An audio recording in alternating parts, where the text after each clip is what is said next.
Located on the Yangtze Delta, Shanghai is China's most populous and economically vibrant city.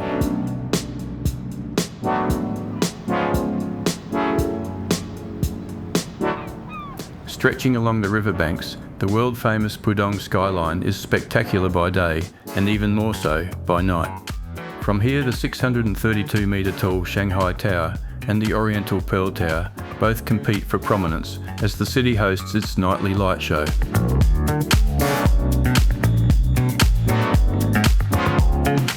It is an impressive city, from immense, stunning skyscrapers in the colonial-era architecture of the Bund to the quiet and leafy French concession precinct.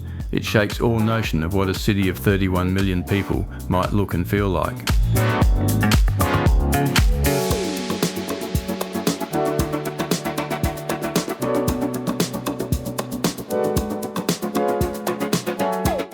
The former French concession here in central Shanghai is renowned for its tree-lined avenues, French colonial architecture, boutiques and vibrant cafe culture.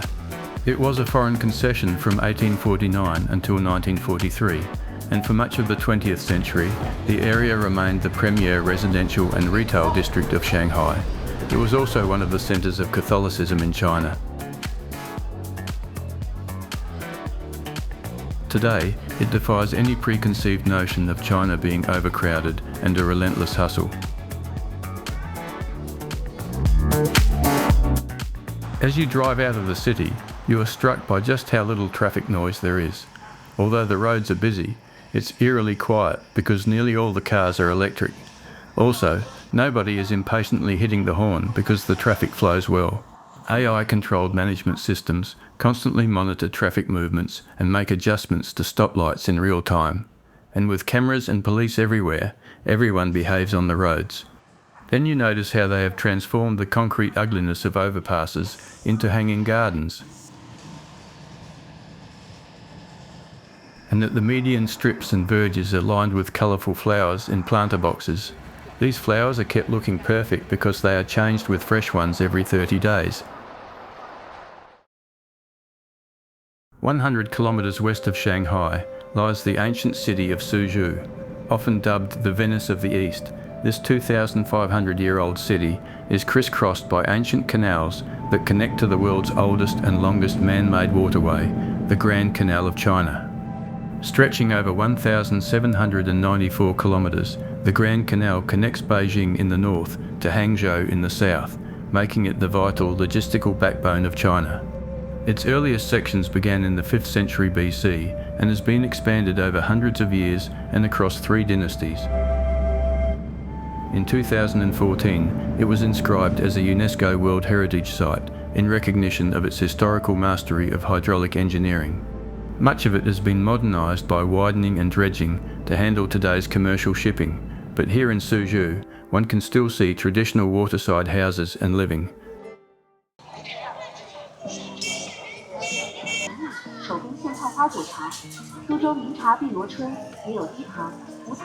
In the old town, there are an abundance of dining options, but with so many choices, we couldn't decide whether to go for a bug on a stick, some coiled baby snake, sensational looking scorpions, or some crispy tarantula spiders. I don't know.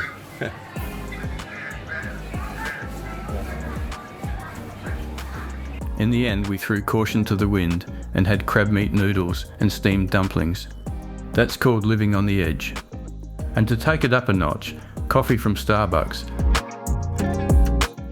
Yet another World Heritage Site found here is the humble administrator's garden. Spread over 13 acres, it was created by an imperial envoy, Wang Shenzhen, in 1513 and took 16 years to complete. However, Wang's son lost the garden to pay gambling debts, and it has changed hands many times since.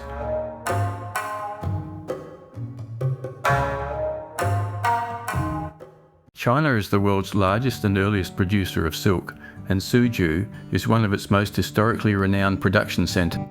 Lanley Garden are silk producers and weavers. It is a factory outlet, but it also has very interesting exhibits, such as this replica loom from the days when silk was hand-woven. It really is a marvel and a testament to the ingenuity and achievement of the Chinese people. Back in the day when Europe was wearing little more than Hessian, China had developed the finest fabrics the world has ever seen. China's railway stations are just like airports, with massive and visually stunning stations, security check-in, and highly efficient departure halls. To ride these trains is an experience in itself. And while you may have reserved seating, it's a mad rush and a squeeze to find a place for your large luggage. Travelling light is the way to go if you're doing it by rail here. But once you are settled in, the journey is peaceful, relaxing, and very fast. The 1,300-kilometre journey from Shanghai to Beijing takes about 4.5 hours. And here we stayed in a hotel that was as big as a university campus and where the room service was delivered by robots.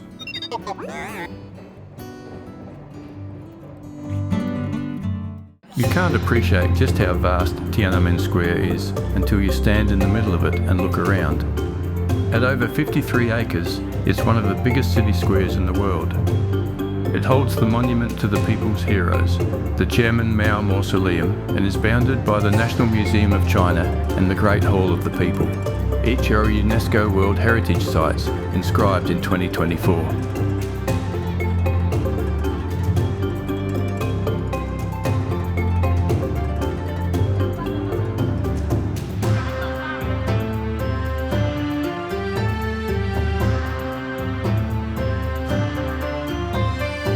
At its northern end, Tiananmen, meaning Gate of Heavenly Peace, separates the square from the Forbidden City Imperial Palace complex. You pass beneath the gaze of Chairman Mao as you make your way there, and soon you are met by even more massive gates. And beyond the first gates is the Meridian Gate, the grand entrance to the Forbidden City. They are suitably massive, as this is the entrance to the largest palatial complex ever built. This UNESCO World Heritage Site covers an area of 180 acres and was originally built between 1406 and 1420 by the Yongle Emperor.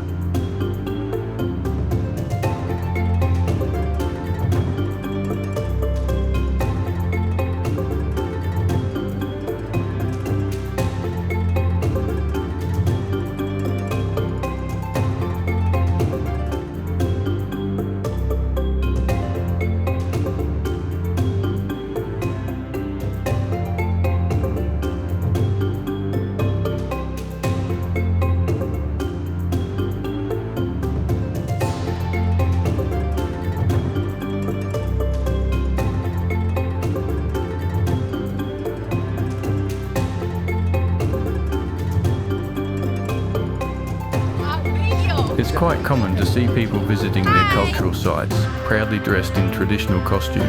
They rent them for the occasion, wigs, hats and all.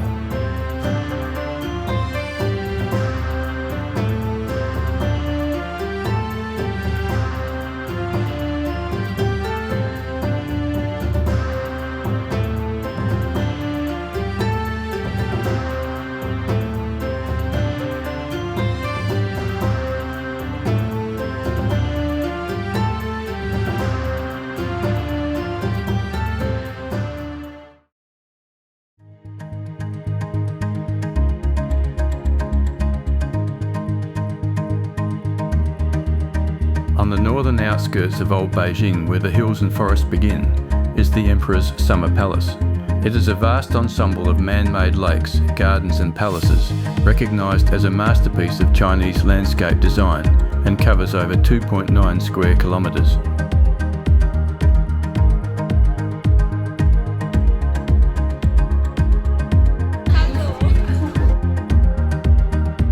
Along the lake shore is the Long Corridor, a 728-metre covered walkway, decorated with over 14,000 hand-painted traditional artworks.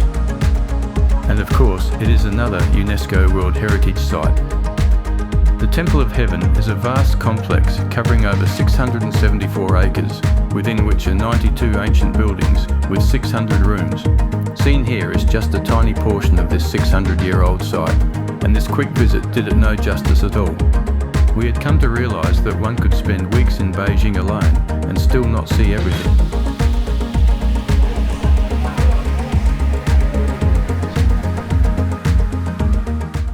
Huhai, in the Shichahai district of Beijing, is set on the shores of three picturesque lakes.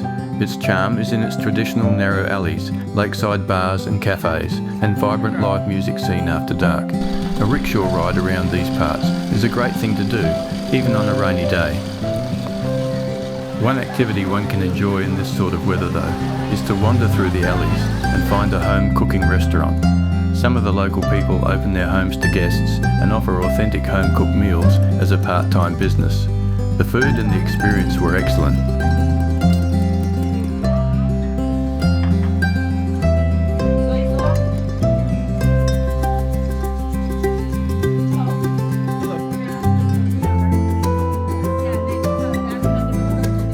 Eating in China is a very social and communal activity. At nearly every group sitting, the food is placed on a central rotary table so it can be shared by all.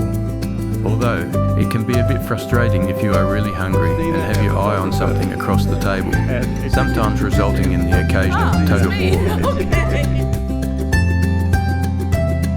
I can't imagine any Australian home having a picture of the Prime Minister proudly displayed in the living room like this. The Juyong Pass and Badaling are the closest major tourist sections of the Great Wall to downtown Beijing and are about 60 to 80 kilometres northwest of the city centre. This section of the wall is one of three great mountain passes, and the fortress here served as a vital northern shield guarding the capital, Beijing. Unlike linear stretches of the wall, Juyong Pass forms a complete defensive ring enclosing a valley featuring ancient watchtowers, fortresses, and the marble cloud platform built in 1342.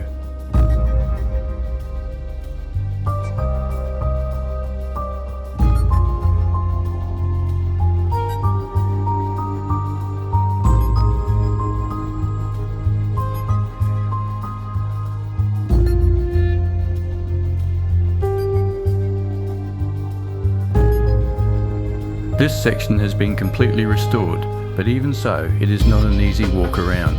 It is steep, in places reaching an angle of 45 degrees, with 30 to 40 centimetre steps, but the views and the feeling of treading upon something ancient and great make the effort entirely worthwhile.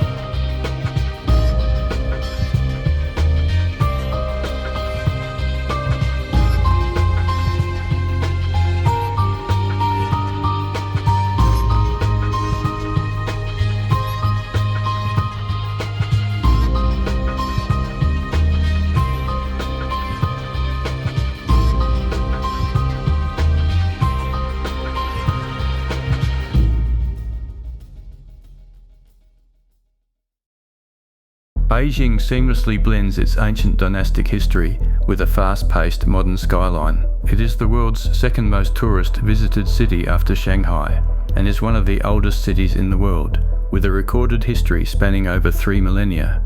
But since the mid-20th century, it has seen a massive surge in development. The population of 22 million people are largely housed in multi-storey apartment buildings, clustered in large estates, all connected by extensive road and underground rail networks.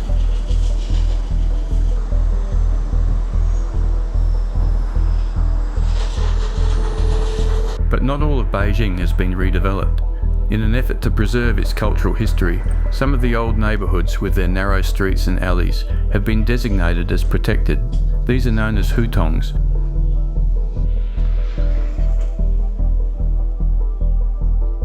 Although some parts of them could use an upgrade, they certainly provide a contrast to the typical shopping malls that are the norm these days.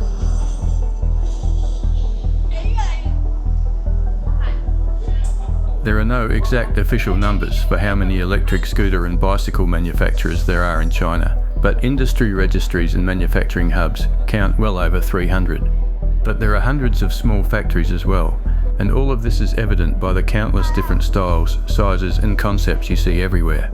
Clearly, compliance and regulations aren't much of a consideration here. They range from the most basic designs to high-powered sports machines with serious brakes, to utilities on two wheels. And then there are fully enclosed models, like this three-wheeler with the BMW look. And everywhere there are dedicated lanes for two-wheel traffic.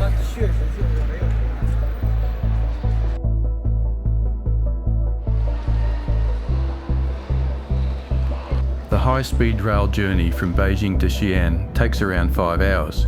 It's comfortable, relaxing, and offers a glimpse of the landscape outside of the big cities.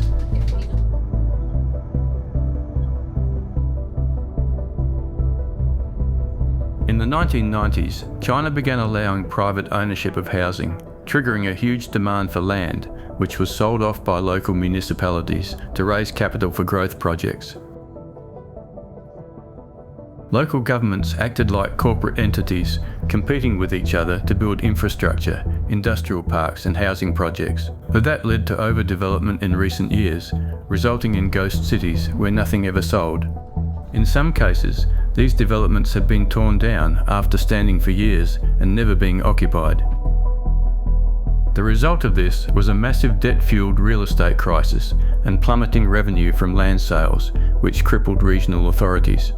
To combat this, in a major policy shift, recentralisation has been reintroduced, moving political, fiscal and policy-making power back to Beijing. The debt bubble is deflating, but economic growth has slowed down as well. But even so, China's development has been, and continues to be, absolutely remarkable. One can only be amazed at what you see as you travel this extraordinary country.